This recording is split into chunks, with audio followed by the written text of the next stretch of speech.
Thank you, Secretary Pascual. Um, Minister Khalid Al-Fali, distinguished guests from the Saudi government and the business sectors, ladies and gentlemen, good afternoon. Assalamu alaikum. On behalf of the Philippine delegation, I wish to thank you all for participating in today's roundtable meeting. I also wish to thank the Saudi Ministry of Investment for co-organizing this meeting with the Department of Trade and Industry. I am pleased to note that the immense support that the ministry, led by His Excellency Minister Khalid Al-Fali, has provided us in making this event possible. It is my first visit to the region since I assumed the presidency in June of 2022, and I am most grateful to be welcomed by your confidence in the Philippines and the Filipino people. The kingdom is home to the largest population of overseas Filipinos in the world, as close to at around 1 million OFWs, or overseas Filipino workers, as well as the largest community of Filipino professionals in industries such as engineering, architecture, and healthcare. I also wish to acknowledge the valuable contributions of the companies who are taking part in strengthening this cooperation. With an estimated value of over 120 million US dollars, the agreements that will be signed today are set to benefit more than 15,000 Filipinos in training and employment opportunities across a wide range of professions in the construction industry. To our current and future business partners, I hope that this meeting has served as an excellent platform for building greater and closer partnerships between the Philippines and the Kingdom of Saudi Arabia. This meeting happens at such an opportune time as the Philippine economy continues its high growth trajectory. Our economy has sustained its growth momentum with gross domestic product at 7.6% in the last year, the fastest rate of growth recorded by the Philippines since 1976. Meanwhile, foreign direct investments posted 9.2 billion US dollars in net inflows last year. Our financial and banking sectors are healthy and robust. Our credit rating continues to receive stable and positive investment grades.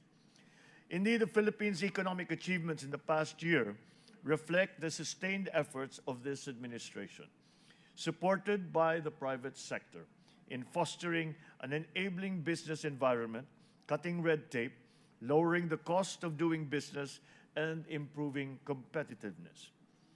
I assure you that the Philippine government is steadfast in its commitment to continuously support current and prospective Saudi investors. The Philippines has initiated important legislative amendments to existing laws to further open the economy to foreign investments. These include the Foreign Investments Act, the Retail Trade Liberalization Act, the Public Services Act, the Renewable Energy Act, all of which aim to attract more foreign investments in important sectors such as telecommunications, port operations, transportation, and clean energy. Moreover, foreign investors are able to enjoy fiscal incentives made available through the Corporate Recovery and Tax Incentives for Enterprises Act. I urge you to further engage with my economic team to learn more about such benefits. We also stand ready to welcome you to our tropical countries so you may personally see what a globally competitive Philippines can offer. At the forefront of these opportunities is the recently launched Maharlika Investment Fund, the Philippines' first ever sovereign investment fund designed to drive long-term economic development through increased investments in high-impact sectors. We look forward to benefiting not just from Saudi investments, but also from the Kingdom's extensive experience in managing such funds. So as we take part in the ASEAN GCC Summit currently being hosted by the Kingdom, we continue to reaffirm our readiness for deeper economic partnerships, not just within the Southeast Asian region, but as well as with our extended neighbors here in the Gulf. We hope that the Philippines will be your chosen gateway to the ASEAN and Regional Comprehensive Economic Partnership, or RCEP economies, which was earlier spoken about. And on that note, I hope that the Saudi business leaders present here today will further make it happen in the Philippines. I look forward to seeing that this meeting we will further engage our two countries and will develop and explore opportunities that as yet we have not discussed between our two countries. We hope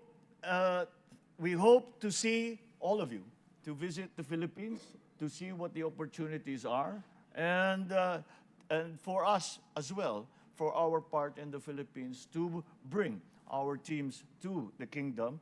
And further, we already have a very strong and a very long-standing people-to-people relationship, which can serve as a very good foundation for any future endeavors between our two countries. However, we should not limit ourselves alone to the labor market. We should also explore the new businesses that have come up since the end of the pandemic economy.